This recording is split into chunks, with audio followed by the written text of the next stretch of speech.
Good morning everyone. एक बार फिर से आप जुड़ चुके हैं इंडियन हिस्ट्री चैनल के साथ, जिसमें हमने पढ़ना स्टार्ट किया था शिक्षक भर्ती का एक ऐसा टॉपिक जो एग्जाम की दृष्टि से सबसे ज्यादा इंपोर्टेंट होता है, जिसमें हमने देखा कि एक बच्चे को समझना हमारे लिए कितना इंपोर्टेंट हो जाता है। जिसमें हमने कल के वीडियो में ये जाना कि कैसे कैसे मोटिवेशन अर्थात अभिप्रेरणा जो है एक शिक्षक के लिए और एक बच्चे के लिए दोनों के लिए बहुत ही ज्यादा इंपोर्टेंट होती है। एक शिक्षक एक बच्चे को जो है अभिप्रेरित करने के बाद किस तरीके से जो है वो जमीन से उठा के जो है आसमान तक पहुंचा सकता है। और बिना मोटिवेशन के जो है कभी-कभी ऐसा भी हो सकता है एक व्यक्ति जो बहुत ज़्यादा चरम सीमा पर पहुँच चुका था और वो कहीं न कहीं से जो है बिना मोटिवेट हुए बिना या नेगेटिव मोटिवेशन के ज़रिए से जो है वो नीचे आ गया। ये सारी बातें हमने अपने कल के वीडियो में देखना स्टार्ट करी थी, जिसमें हमने आपको बताया कि सबसे बड़ा अगर महत्व अगर जीवन में है तो सीखना ही सर्वाधिक महत्व आपको पढ़ना होगा। कि जीवन में अगर सर्वाधिक महत्व है तो क्या है? वो सीखना है। मैंने आपको अभिप्रेरणा के 2 कारक कल बताए अपने वीडियो में। मैंने आपको बताया कि प्राथमिक कारक और द्वितीयक कारक, जिसमें प्राथमिक कारक में हमने 4 चीज़ों के बारे में पढ़ा, भूख, प्यास, नींद और यौन। ये चारों की चारों सबसे पहली बेसिक नीड होती है हर एक इंसान की। इन चारों के बिना जीवन संभव हो सकता है, बट भूख के बिना अगर भोजन नहीं मिलेगा तो इंसान का जीवन संभव नहीं है, पानी नहीं मिलेगा तो जीवन संभव नहीं है। अगर भूख और प्यास उसने पूरी कर भी ली तो उसके बाद अगर शरीर को उसने आराम नहीं दिया, नींद नहीं दी, तब भी उसका जीवन संभव नहीं है। और नींद के साथ-साथ हमने बात करी यौन, यानी समाज में बढ़ने के लिए, समाज में आगे कुछ करने के लिए सब कुछ जो है आपको अगर समाज में बढ़ना है तो आपको यौन भी बहुत ज़्यादा ज़रूरी हो जाएगा, क्योंकि जीवन सुरक्षित रखना इसका मतलब रिप्रोडक्शन करना भी बहुत ज़्यादा आवश्यक होगा। अगर आपके बाल-बच्चे होंगे तभी आप जीवन को आगे जो है बिल्कुल ठीक प्रकार सुचारू रूप से चला पाएँगे, वरना जीवन अकेले भी काटना बहुत ज़्यादा आपके लिए नुकसानदायक हो जाएगा। अगर देखा जाए आपके पास बहुत सारा पैसा हो और उस पैसे का जो है आप अकेले रह रहे हों। मैंने कहा आपकी लाखों की तनख्वाह हो, लाखों की तनख्वाह के बाद आपके पास नौकर-चाकर खूब काम कर रहे हो, कमरे में आपकी एसी लग रही हो, आराम से सोते हो आप और उसके बाद परिवार ना हो आपका, तो शायद वो जीवन भी आपके लिए बेकार है। वो सारी चीज़ें आप किसे दिखाएँगे? उन सारी चीज़ों का आप अकेले यूज़ करके एक आनंद नहीं मिलेगा आपको, जितना बाकी सब आपकी उन चीज़ों का अगर जो है यूज़ कर रहे होंगे तब आपको आनंद मिलेगा। तो आज के टॉपिक को मोटिवेशन को अभिप्रेरक को आगे बढ़ाते हैं और देखते हैं कि किस प्रकार मैस्लो ने इस अभिप्रेरणा का एक सिद्धांत दिया होगा और सिद्धांत के बारे में पढ़ना स्टार्ट करेंगे। तो सबसे पहले अगर बात करी जाए, कल हमने क्या पढ़ा था? अभिप्रेरणा के बारे में बात करा था। अभिप्रेरणा का मतलब मोटिवेशन के बारे में हमने बात करी होगी। ठीक, तो हमारा हेडिंग होगा अभिप्रेरणा। अभिप्रेरणा, अभिप्रेरणा का मतलब आप समझ गए, मोटिवेशन। अभिप्रेरणा का मतलब होता है, इसकी इंग्लिश लिख देता हूं मैं आपको, मोटिवेशन।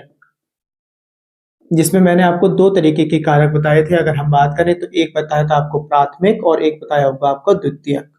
ठीक है? तो एक तो होते हैं हमारे प्राथमिक अभिप्रेरक होते हैं। प्राथमिक अभिप्रेरक हो गया आपका और एक हो जाएगा आपका द्वितीयक। देखिए प्राथमिक अगर आपसे पूछ लें तो आपको वो चीज़ें रखनी है प्राथमिक में जिनके बिना जीवन संभव नहीं है, और द्वितीयक अभिप्रेरक की बात करें तो इसके बिना जीवन संभव हो सकता है।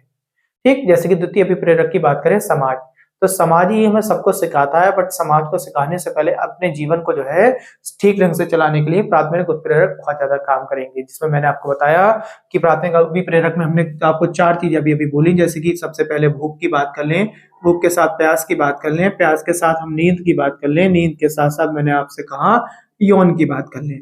और द्वितीय अभिप्रेरक में वो आते हैं जो आपको एक तरीके से समाज आपको सिखाता है। देखिए समाज नहीं तो हमारी पहले मेंटेलिटी बनाई थी इस बात की कि लड़कियों को जो है अगर ना पढ़ाएं तो लड़कियों जो है सब महिलाओं का सबसे पहला काम क्या होगा? घर चलाना। ये समाज ने तो बताया था हमें, बट समाज में रहते रहते ही तो हमने सीखा कि घर चलाना ही महिलाओं की आवश्यकता नहीं है। महिलाओं को भी स्वतंत्र करने के बाद उनको भी एक तरीके से हमें व्यवहारिक रूप से आगे बढ़ाना होगा। क्यों? जीवन में इतनी ऐसी परिस्थिति आ सकती है कि शायद घर चलाने की कंडीशन जो है एक बार कभी कभी ऐसा हुआ कि पुरुष वर्ग कर ही नहीं पा रहा है, तो महिला वर्ग आगे बढ़कर अपने आप को समाज में लाकर किसी तरीके से रोजगार में बैठा सकती हो। ठीक, तो पहले हमने मेंटेलिटी बन गई कि घर है, परिवार है, बुजुर्गों का ध्यान रखेगी, वो बच्चों का जो है ध्यान रखेगी। आदमी की मेंटेलिटी क्या थी कि आदमी को पैसा कमा कर लेकर आना है। तो ये बात आप प्राथमिक उत्प्रेरक में और द्वितीयक उत्प्रेरक के बारे में हमने समझ ली थी। ठीक है, और आज की अगर बात करें तो आज हमें लायक होना बहुत ज्यादा जरूरी है और लायक होना बहुत आवश्यक हो गया है, क्योंकि लायक होने का मतलब यह है कि तभी तो आप अपने आप को जीवन एक प्राथमिक लेवल से द्वितीय लेवल तक की हायर उच्च शिक्षा तक पहुंचा सकोगे, उच्च स्तर तक पहुंचा पाओगे आप। ठीक, आज कमाना भी हमारी एक बेसिक नीड हो चुका है। अगर हम नहीं कमाएँ तो बेसिक नीड अगर अपनी पूरी नहीं करेंगे, उन नीडों को जो हमारी जो शुरू की प्राथमिक चारों नीडें हैं, तो वो नीडें भी हमारी कहाँ से पूरी होंगी? हमारी कमाने से। आज हमारी बेसिक नीड के बारे में अगर पूछ ले आपसे, तो कमाना भी आपका एक बेसिक नीड है।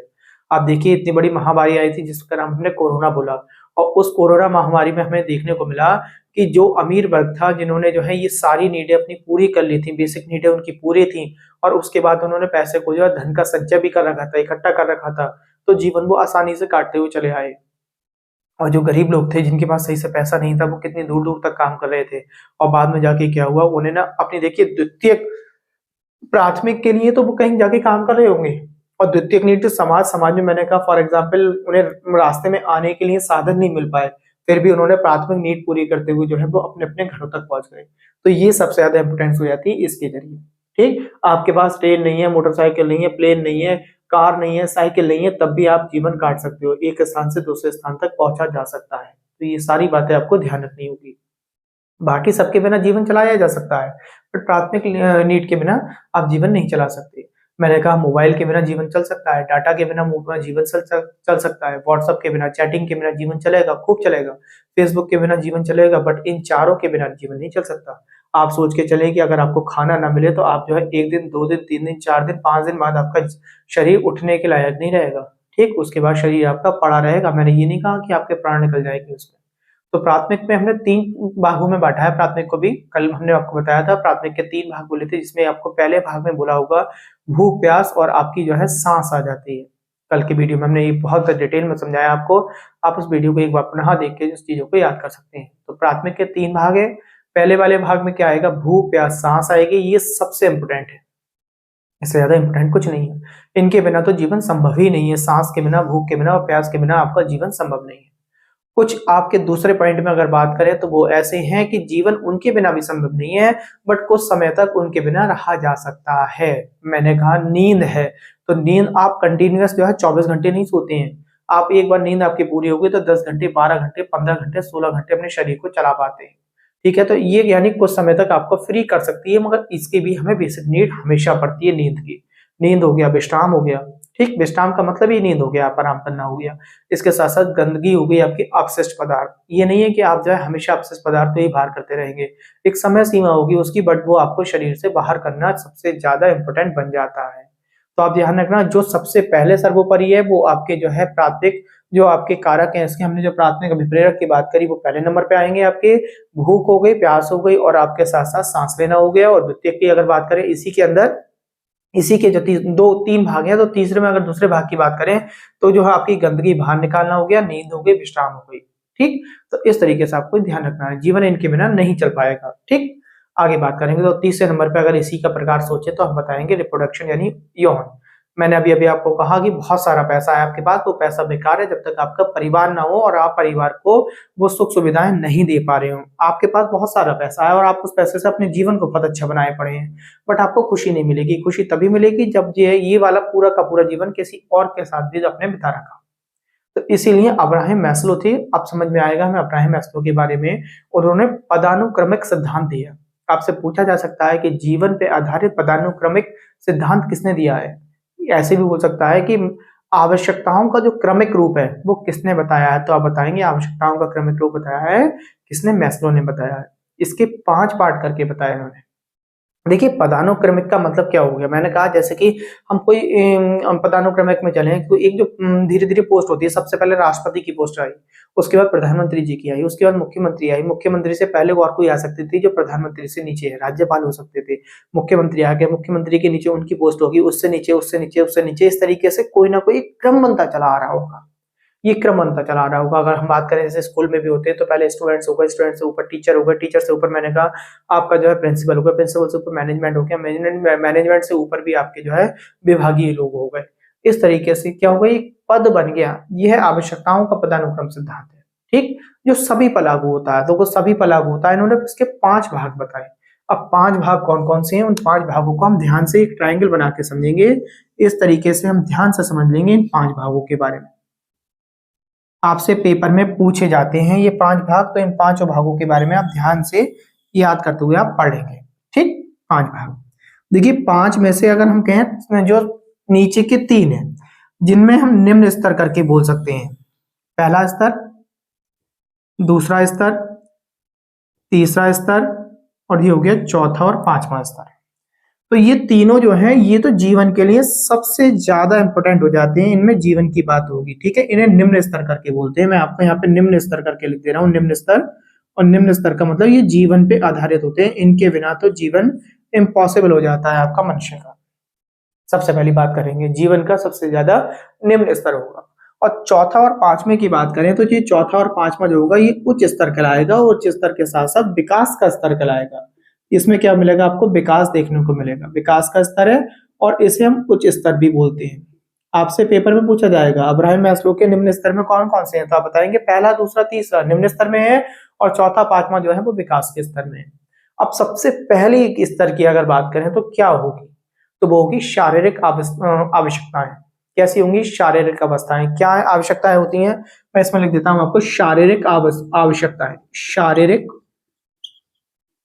आवश्यकताएं ये क्या हो सकती है, जैसे कि मैंने अभी प्राथमिक में पढ़ाई थी आपको, कौन कौन सी थी प्राथमिक में, आपने देखी थी, भूख बताई थी मैंने आपको, भूख के साथ में प्यास बोला होगा, प्यास के साथ में नींद बोली होगी और नींद के साथ में हम यौन करके बोल सकते हैं। तो ये हो गई आपकी शारीरिक सबसे पहले स्तर की हो गई, इसके बिना तो इंसान रह ही नहीं सकता। आपने देखा है जो गरीब लोग होते हैं, तो गरीब लोगों के बच्चे जो होते हैं, मैंने कहा किसी के पास कपड़े नहीं है तो हम सोचते हैं यार इसके माता पिता ने क्या कर रखा है, इसके माता पिता ने इसे जो है एक जोड़ी सही से कपड़े भी नहीं दिलवाए। क्यों, कि शायद फिर हम उससे एहसास लगाएंगे कि शायद माता पिता जो है वो खुद भी अपनी शारीरिक आवश्यकताओं को पूरी नहीं कर पा रहे होंगे। जीवन में सुरक्षित रहने के लिए ना आप लोग भी है ना, तो जब कभी भी आपने कहा कि बहुत बड़ी एक जो है जब विपदा आई थी, जैसे कि कोरोना आई थी या इससे भी भयंकर कभी आ गई, तो सबसे पहले आप अपनी ये शारीरिक अवस्थाएं पूरा करना चाहोगे, भूख प्यास नींद अपने लिए सोचोगे सबसे पहले, ना कि किसी दूसरे के लिए। उसके बाद धीरे धीरे आप ऊपर को बढ़ेंगे। तो पहला वाला पॉइंट अगर समझे तो पहला वाला पॉइंट आपको याद हो गया होगा। अब दूसरे पॉइंट की बात करें तो दूसरा हो जाती है आपकी सुरक्षा संबंधी आवश्यकताएं। देखिए सुरक्षा संबंधी आवश्यकताओं पे बात करेंगे, सुरक्षा संबंधी आवश्यकताएं कैसी हो सकती हैं। जिस व्यक्ति ने ये पहली वाली पूरी कर ली तो आपको दूसरी पूरी करेगा, क्रम से पूरी करता है। सुरक्षा संबंधी आवश्यकताएं ये क्या है, अगर इनकी बात करें, जैसे कि मैंने कह दिया कि व्यक्ति क्या करता है सुरक्षा संबंधी में, घर बनाता है। देखिए सबसे पहले अपने आप को सुरक्षित रखने के लिए वो घर ढूंढेगा। घर का मतलब ऐसी चीज ढूंढेगा जिसमें जो है वो अपने आप को सुरक्षित रख सकता हो, धूप से, ठंड से, ठीक है, जंगली पशुओं से, बारिश से, इन सब चीजों से बच सकता हो। आप सोचिए कि एक पशु भी होता है ना, एक कुत्ता भी जब होता है तो अगर वो अपने जो है बच्चे को जन्म दे रहा होता है, अगर कुतिया की बात करें हम, जो बच्चे को जन्म दे रही होती है, तो वो जन्म देने से पहले वो क्या करती है, वो ऐसा स्थान ढूंढती है जहां पे वो अपने बच्चों को जो है सेफ रख सकती है। आपने बहुत देखा होगा सड़क पे पलने वाली जो है जो मैंने कहा जो आवारा घूमते रहते हैं, वो भी इस चीज का बहुत ध्यान रखते हैं। तो सबसे पहले क्या करते हैं, ये बेसिक नीड पूरी करेंगे अपनी, और बेसिक नीड के बाद क्या करेंगे, वो अपना घर बनाएंगे सुरक्षा संबंधी। आपने चिड़िया भी देखी होंगी या कोई भी देखा होगा तो उन्होंने देखा बरसात का मौसम आने वाला है तो वो जो है पेड़ों पर घोंसले बनाने स्टार्ट कर देती है अपने आप को सेफ रखने के लिए, उसमें छिपी रहती है। तो ये बात भी आपको क्लियर हो जाएगी। ठीक, सुरक्षा संबंधी आपने आवश्यकता पढ़ ली, आपने एक शारीरिक आवश्यकताओं पढ़ ली, तो पहला और दूसरा स्तर आई थिंक मैं समझता हूँ दोनों आपको क्लियर हो गई। अब बात करते हैं तीसरे स्तर के बारे में। देखिए तीसरे स्तर में क्या है, अब क्या होता है जब इसे मतलब व्यक्ति को जो है मतलब खाना भी मिल गया, खाने के लिए उसके बाद स्टॉक होने लगा, परिवार के लिए मैंने कहा उसको रखने के लिए सामान भी होने लगा। अब तीसरा में क्या करेगा, जब तीसरा जब दो घर भी बन गया ना, घर बनने के बाद क्या करेगा इंसान, चाहेगा परिवार, कि ये सारी चीजें तो हो गई मेरे पास, खाने को भी है और खाने के साथ साथ रहने के लिए घर भी है। अब मैं क्या करूं, मैं कोई ना कोई एक अपना एक समूह बनाऊं और उस समूह का विशेष अंग बन जाऊं। समूह का विशेष अंग बन जाऊं तो उससे क्या होगा, जैसे कि वो मैं उनका प्यार पा सकता हूं और उन्हें मैं जो है ये सारी सुख सुविधाएं दे सकता हूं। तो वो प्यार व दूसरों से संबंधित रहने की आवश्यकता ढूंढेगा। तो तीसरे वाले में आप इस तरीके से समझ सकते हैं कि सर ने परिवार की बात करी है इसमें, ठीक है, तो परिवार कह सकते हैं। तो इसमें डायरेक्ट केवल मैं परिवार लिख देता हूं, तो परिवार से आप समझ गए होंगे कि पहले खाना, फिर घर के बाद परिवार है। ठीक, आप लोग जब शादी करते हैं तो शादी करने में यही तो क्रम चलता है। सबसे पहले इंसान क्या करता है, सबसे पहले ये देखता है लड़का कमाता कितना है, ये लड़की जो है, कहीं लड़की की भी आजकल तो वर्तमान में जॉब देखने लगी कि लड़का कमाता कितना है, क्या वो ये नीड पूरी कर सकेगा पहली, यानी भूखा तो नहीं मारेगा कहीं। सबसे पहला क्वेश्चन ये होता है कि भाई इतना तो कमाता हो कि वो है किसी को भूखा ना मारे। उसके बाद हम क्या देखते हैं, उसके बाद देखते हैं घर, कि उसके पास रहने के लिए घर है या नहीं है, कहाँ रखेगा मेरी लड़की को। फिर घर के बाद देखते हैं कि वो उसके बाद परिवार, ठीक, यानी परिवार को क्या हो गया, तभी तो उसके सामने परिवार जोड़ेंगे आप। है अपने जो है जो कोई फिर कहते हो नहीं कि परिवार भाई परिवार होना चाहिए, परिवार होगा तभी तो जो है माँ तो उसके हम कभी जाएंगे तो जाने के बाद ऐसा तो ना हो कि हमारी लड़की अकेली रह रही हो, उसकी सेफ्टी कौन कर रहा होगा, सिक्योरिटी कौन कर रहा होगा, पति को कुछ हो गया तो कौन देखेगा उस चीज को। तो इस बात का होना भी बहुत जरूरी है। तो तीनों चीजें आप समझ गए होंगे, जीवन में सबसे ज्यादा इंपोर्टेंट हो जाती है। चौथी की अगर बात करें तो जो हो जाता है आत्मसम्मान रखने की आवश्यकता। आत्मसम्मान रखने की आवश्यकता की अगर बात करें तो हम क्या होते हैं, दूसरों से ना सम्मान पाने के लिए या उपलब्धि के लिए, प्रसिद्धि पाने की आवश्यकता होती है हम लोगों के लिए। अब जैसे कि क्या हो गई इसमें चौथे वाले में आपको ध्यान रखेंगे, इसमें इंसान ढूंढने लगता है आत्मसम्मान। अब जब सारी चीजें उसे मान लीजिए मैंने कहा कि जो है परिवार भी बन गया, घर भी हो गया, बेसिक नीड भी पूरी हो गई, ये सारी चीजें पूरी हो गई, तो आत्मसम्मान आया। और आत्मसम्मान में हमने क्या देखा कि इंसान ये चाहेगा कि अब लोग ना मेरा भी सम्मान करने लगे, मेरी रेस्पेक्ट करने लगे, अपने आप की रेस्पेक्ट ढूंढना स्टार्ट कर देगा। तो 4 पॉइंट आपको क्लियर हो गए होंगे, आत्मसम्मान रखने की आवश्यकता क्लियर हो गई होगी, दूसरों से सम्मान पाने की, उपलब्धि पाने की, प्रसिद्धि पाने की आवश्यकता उसे लगने लगेगी चौथे पॉइंट में। पांचवें पॉइंट की बात करें तो पांचवें पॉइंट हो जाएगा आत्म अभिव्यक्ति की आवश्यकता। जब ये चारों लेवल कोई भी व्यक्ति क्लियर कर लेता है तब आता है पांचवें पॉइंट आत्म अभिव्यक्ति। इसका मतलब क्या होता है, इसका मतलब हम आत्म अभिव्यक्ति को समझ जाते हैं, आत्म अभिव्यक्ति की आवश्यकता। अभिव्यक्ति, अब व्यक्ति ये चाहेगा कि किसी ना किसी तरीके से ना जब मेरे पास ये सारी चीजें पूरी हो गई हैं तो मैं अपने जीवन का उद्देश्य ढूंढूं, मेरा जो है जन्म हुआ है उसका मतलब क्या है, कोई ना कोई मैं जीवन में ऐसा कर जाऊं कि दुनिया जो है मेरे मरने के बाद भी मुझे याद रखे। ठीक है, चाहे वो भले से दान देने लगा हो या कोई अच्छा कार्य करने लगा हो, समाज की सेवा करने लगा हो। आपने देखा है बहुत बहुत बड़े बड़े समाज सेवी जो समाज की सेवा कर रहे होते हैं, मैंने कहा कि मान लीजिए कि एक बार में 100 लोगों की शादियां करवा दी, या लड़कियों को जो है शादी में जो उपयोग होने वाला सामान होता है वो दे दिया, बहुत सारा दान दे दिया, उनकी जितनी भी उनकी मंथली इनकम थी तो 90% दान कर दी उन्होंने। तो 90% दान तो वही कर सकता है जिसकी ये सारी चीजें पहले से ही क्लियर हो, सारी चीजें नीट पूरी हो गई हो, तभी तो वो 90% अपनी जो है इनकम का दान कर पाएगा। 99% क्या 100% भी दान कर देगा। क्यों? क्योंकि उसे मालूम है मैंने इतना स्टॉक कर रखा है कि मैं अपनी बेसिक नीड पूरी कर सकता हूँ, मेरे पास घर बना हुआ है मैं उसमें रह सकता हूँ, मेरे पास परिवार है मैं परिवार को संतुष्ट कर सकता हूँ, लोग मेरा सम्मान कर रहे हैं। अब अगर मैं सारी तनख्वाह दे भी दूंगा तब भी मेरे लिए कुछ नहीं है, मैं आगे जीवन अपने आराम से चला सकता हूँ।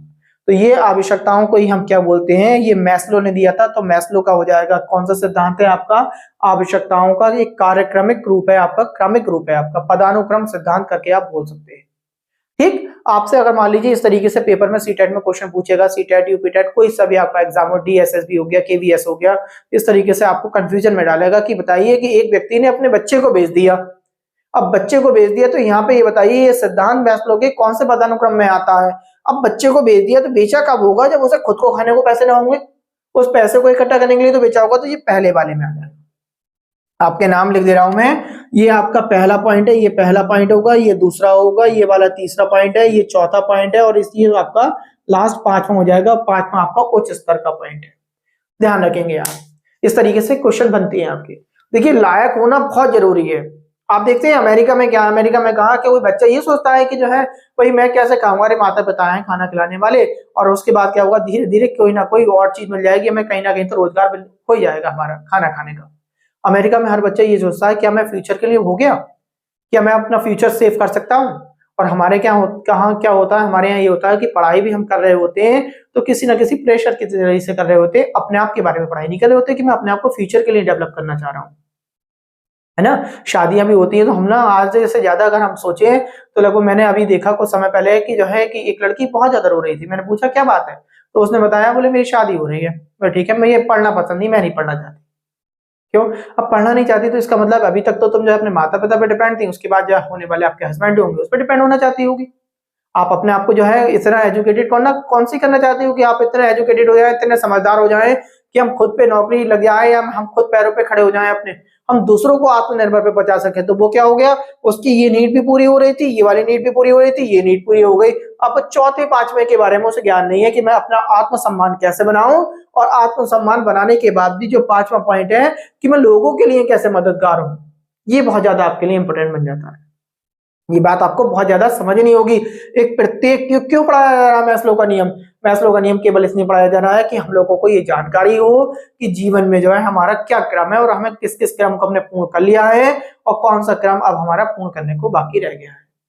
इसके बाद दो वर्ड आपसे बहुत पूछे जाते हैं, दोनों वर्ड के बारे में आपको बता दूं, एक होता है ड्राइव, एक होता है इंसेंटिव। दोनों वर्ड का मतलब समझ लीजिए, पेपर में पूछा जाता है, इसलिए ये दोनों वर्ड मैं आपके लिए अलग से बनाकर लेकर आया, अलग से इसका पॉइंट बना दिया हमने। 2 पॉइंट समझ लिए। तीसरे पॉइंट की बात करें, हमने कहा आपका एक होता है वर्ड आपका ड्राइव, और चौथा वर्ड हम करके बात कर ले तो एक होता है इंसेंटिव होता है आपका।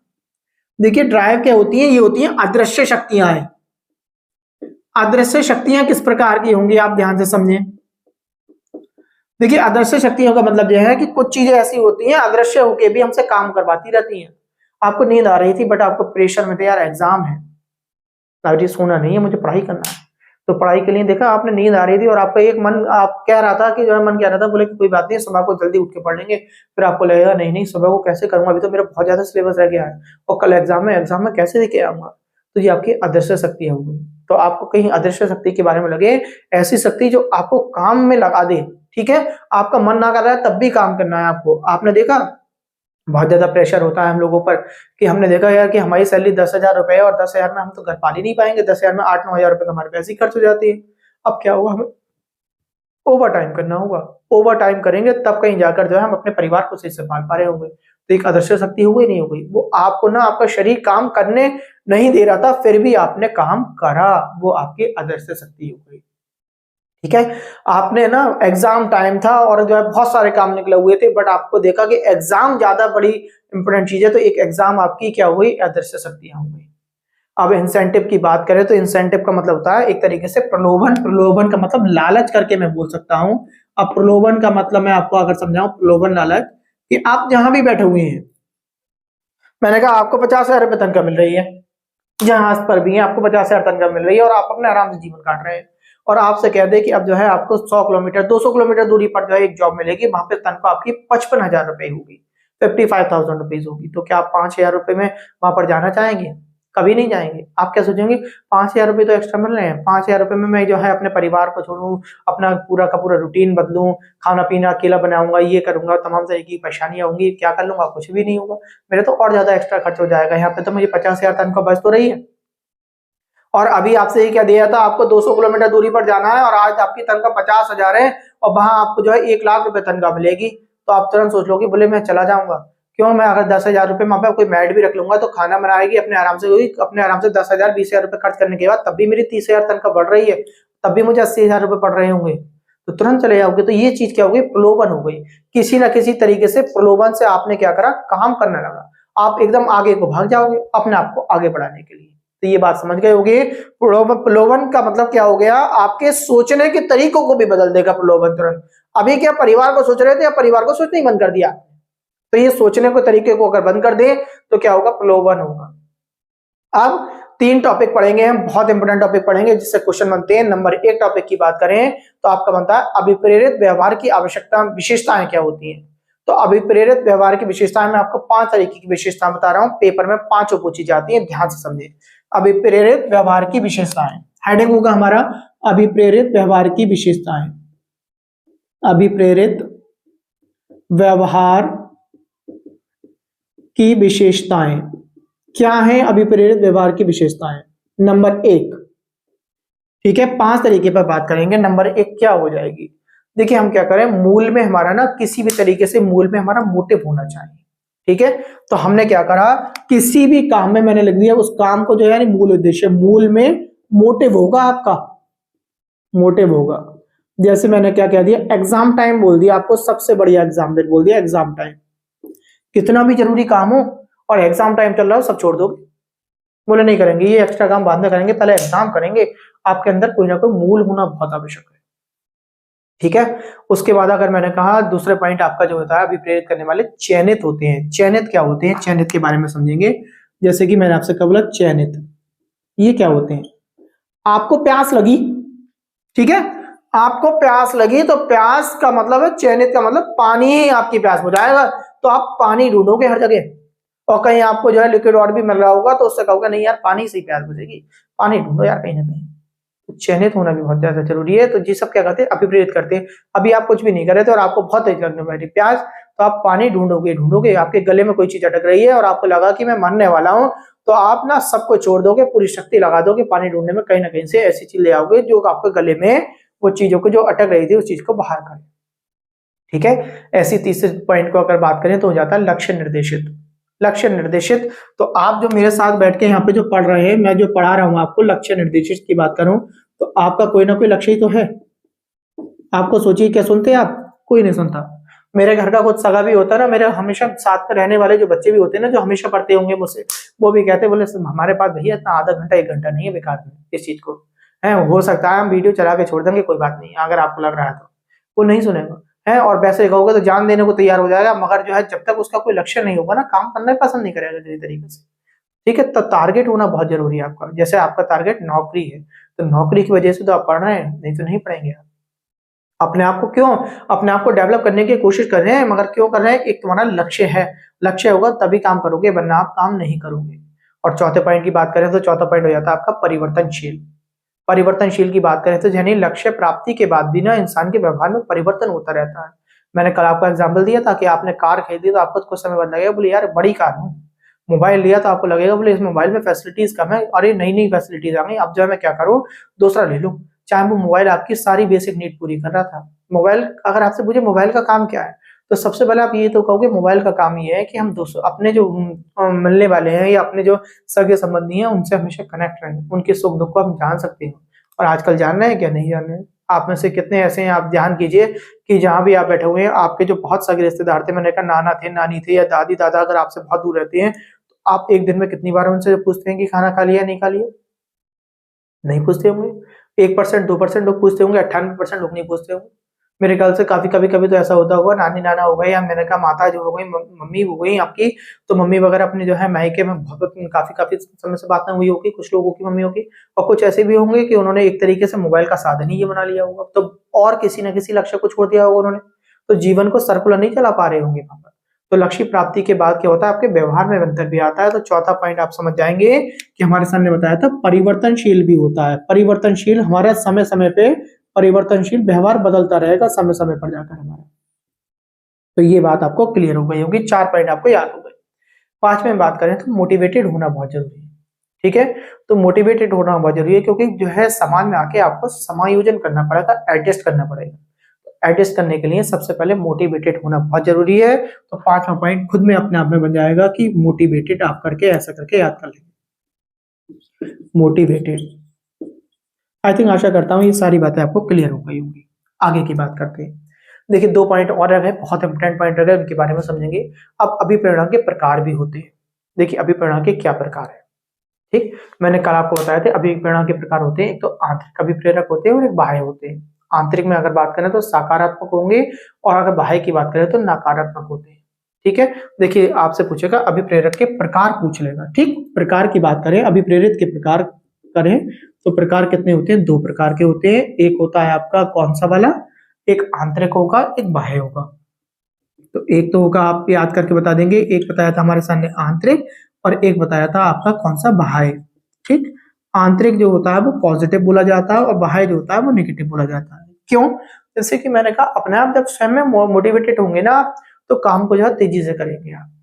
और जब नकारात्मक पॉजिटिव, मैंने कहा आप जो है मान लीजिए मोटिवेट हुए नकारात्मक, तो कभी कभी ऐसा भी हो सकता है अपने आप को ना बहुत ज्यादा परेशानी में डाल के भी काम करना पड़ेगा आपको, और परेशानी में डाल के जो है क्या होगा, धीरे धीरे लॉस की स्थिति में पहुंचेंगे, ना कि प्रॉफिट की स्थिति में पहुंचेंगे। आपने देखा कि परिवार आप नहीं पाल पा रहे थे, उसकी जो है बेसिक नीड पूरी नहीं कर पा रहे थे, तो आपने ऐसा काम भी करना स्टार्ट कर दिया जो काम आपको नहीं करना चाहिए था, जो आपको ही क्या आपके परिवार वालों को भी आगे जाके नुकसान पहुंचा सकता है। वर्तमान में तो केवल भूखे मर रहे थे, आगे जाके हो सकता है कि उन्हें और भी ज्यादा परेशानी पड़े, भूखों के साथ साथ और दिक्कत भी मिलने लगे। क्या होगा, कहीं ना कहीं नकारात्मक भी होगा। अब सबसे पहला इंपॉर्टेंट क्वेश्चन आपके लिए बनता है कि कक्षा को आप अभिप्रेरित कैसे करें, एक बच्चे के साथ में अभिप्रेरित कैसे करें। आपको कक्षा में अभिप्रेरित करना होगा, सभी का काम जो टीचर्स बनने जा रहे हैं, तो आपसे सबसे पहले आपसे ये पॉइंट पूछेगा कि कक्षा को अभिप्रेरित कैसे करें, कक्षा को अभिप्रेरित कैसे करेंगे आप। बन गया आपके लिए इंपॉर्टेंट क्वेश्चन, अभिप्रेरित कैसे करें। आपसे पूछेगा कि अभिप्रेरित कैसे करोगे भाई कक्षा को, आप बताइए। तो नंबर 1 अगर बात करें तो सबसे पहले आपको क्या है, आपका जो है जो बिहेवियर लेके आना है वो चाइल्ड सेंटर्ड अप्रोच का लाना है। आप बच्चे के अनुसार कार्य करें, बच्चे के अनुसार कार्य करें, बच्चा जैसा चाह रहा है उसके अनुसार कार्य को स्टार्ट करते हुए आप अपनी दिशा में ले जाएं, जो आप चाहते हैं जिस तरीके से बच्चे से काम कराएं। जिसमें कि बच्चा आपके साथ में काम करना चालू कर दे। आपने स्टार्टिंग से जो है आप अपने ही विचार प्रकट कर रहे हैं, दूसरे पे प्रकट नहीं कर रहे, तो क्या होगा, बच्चा काम नहीं करेगा। बच्चा कहेगा आप अपने मन की कर रहे हैं, मेरी कब सुन रहे हैं। आप पहले बच्चे की सुने और बच्चे की सुन के उसी काम को उस दिशा में ले जाएं जो आप जिस दिशा में उसे बच्चे को सही प्रकार से कराना चाह रहे हैं। ठीक है, तो चाइल्ड सेंटर्ड अप्रोच आपके पास होनी चाहिए। तो इसे मैं CCA लिख देता हूं, चाइल्ड सेंटर्ड अप्रोच नंबर 1 हो गया आपका CCA, चाइल्ड सेंटर्ड अप्रोच। आप ध्यान रखेंगे, शायद मैं समझता हूं आपको याद हो गया होगा। नंबर 2 पॉइंट की अगर बात करें तो नंबर 2 में आपको क्या करना होगा, आप क्या करें, नया जो भी बच्चे को सिखा रहे हैं तो नए ज्ञान को पूर्व के ज्ञान से जोड़ें। बच्चे को ना पीछे के एग्जाम्पल दे कि आपने देखो पीछे ऐसा देखा होगा, ऐसा देखा होगा, अब क्या होगा, चीजें ना बदलने स्टार्ट हो गई, अब इस तरीके से हो गई। तो नए ज्ञान को पूर्व के ज्ञान से जोड़ें कक्षा को अभिप्रेरित करने के लिए। तो दूसरा पॉइंट हमने क्या पढ़ा, नए ज्ञान को पूर्व के ज्ञान से जोड़ें, पूर्व के ज्ञान से जोड़ना। ठीक है, जोड़े। 2 पॉइंट आपको क्लियर हो गए होंगे, दोनों का मतलब क्लियर हो गया होगा, लग रहा होगा कि हाँ हमें अब एज ए टीचर क्लास में इसी तरीके से काम करना है। तीसरा आपका हो गया एक तरीके से पुरस्कार एवं दंड। ठीक है, बच्चे को ना सांत्वना दे, बच्चे को आगे बढ़ाने के लिए उसे दिखाएं, पुरस्कार का एक तरीके से क्या करें, प्रलोभन दें, जिसे हमने इंसेंटिव बोला था। तो पुरस्कार एवं दंड, ठीक है, पुरस्कार भी देंगे आप, पुरस्कार के साथ साथ कभी कभी उसे दंड भी देना पड़ेगा आपको। दोनों ही चीजें आपके लिए इंपॉर्टेंट हो जाएंगी एक टीचर के लिए। दंड भी ना आप इस प्रकार करते हैं क्लास में जाके, मेरे अकॉर्डिंग बहुत सारे टीचर्स क्या करते हैं ना, मैंने आपको पीछे भी लेक्चर्स में बताया था कि बच्चे को क्या करते हैं, क्लास से बाहर कर देते हैं। क्लास से बाहर जाने के बाद आप क्लास के अंदर पढ़ा रहे हो तो आपको क्या मालूम वो वहां पे जाके क्लास में जो गैलरी में खड़ा हुआ डांस कर रहा है या क्या कर रहा है। आप क्लास के अंदर ही पीछे खड़ा कर दें, वो बच्चे सुने तो सही आपको, उसे ये तो लगे कि सारे बच्चे मेरे साथ के बैठे हुए थे, मैं ही नहीं बैठ पाया। ठीक है, वो अगले आगे के लिए ध्यान तो रखे उस चीज को। ठीक, और उसके बाद चौथा अगर ध्यान रखेंगे तो हो गया आपका प्रतियोगिता। क्या हो गया, प्रतियोगिता। ठीक, उनमें आपस में ना एक तरीके से प्रतियोगिता कराएं, और प्रतियोगिता कराएंगे तो बच्चा क्या होगा, अपने आप को निखारना चाहेगा, क्योंकि उसे लगेगा कि मेरे ही साथ का था, हमेशा मेरे साथ में रहा करता था, ये मुझसे आगे निकलने लगा, मैं थोड़ा सा पीछे हो गया। तो प्रतियोगिता करना भी आपको बहुत ज्यादा इंपॉर्टेंट हो जाएगी। ये सारी बातें आपको क्लियर हो गई होंगी। और आज के लास्ट टॉपिक पे चलते हैं, अभी प्रेरणा के लास्ट टॉपिक पे चलते हैं। हम समझ चुके हैं सारा की सारी बातें, मोटिवेशन क्या होता है हमने समझ गए। अब हमें समझना है अभिप्रेरणा से प्रभावित करने वाले कारक क्या हैं। अभिप्रेरणा को भी कुछ कारक ऐसे होते हैं जो प्रभावित करते हैं, कौन से हैं आपसे पूछा जा सकता है। तो आपके लिए नया हेडिंग बन गया, अभिप्रेरणा को प्रभावित करने वाले कारक। अभिप्रेरणा को प्रभावित करने वाले कारक क्या हो सकते हैं, आपसे आपको ये ध्यान रखेंगे। देखो जब सबसे पहले अगर कारक की बात करें, नंबर 1 क्या होगा, नंबर 1 कारक में अगर हम बात करें, देखिए समझिए, सबसे पहले होती है मैच्योरिटी, और मैच्योरिटी को बोलते हैं परिपक्वता। आपके अंदर मैच्योरिटी होना बहुत जरूरी है। बच्चे ना जब पढ़ाई हो रही होती है तो पढ़ाई को क्या करते हैं, इस तरीके से लेते हैं आए, और उनका एक मेन मोटिव बना हुआ है कि मजाक की दृष्टि से चल रहा है, मजाक की दृष्टि से चलना है, या हमने कहा बहुत ज्यादा गुस्से में बैठे रहना है पूरे दिन।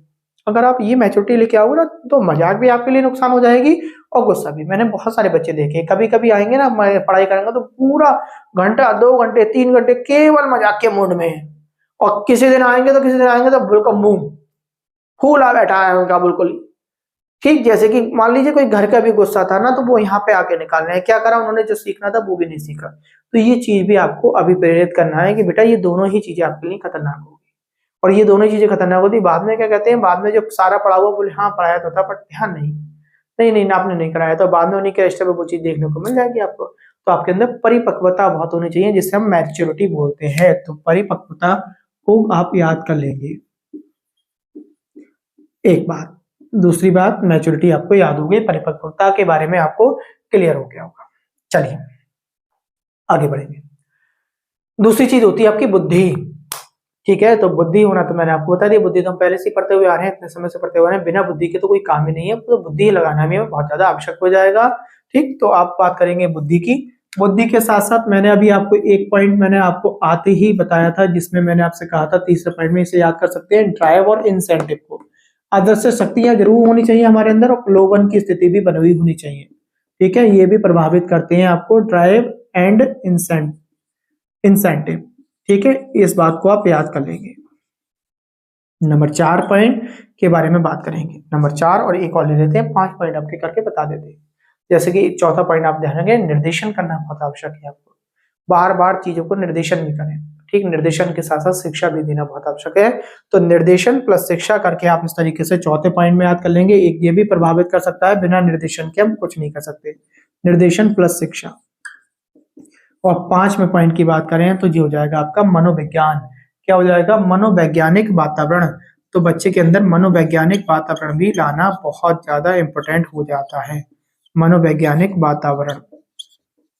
तो जहां तक समझता हूं मैं, आपको ये पूरा लेक्चर जो आपका था कल का और आज का दोनों क्लियर हो गए होंगे।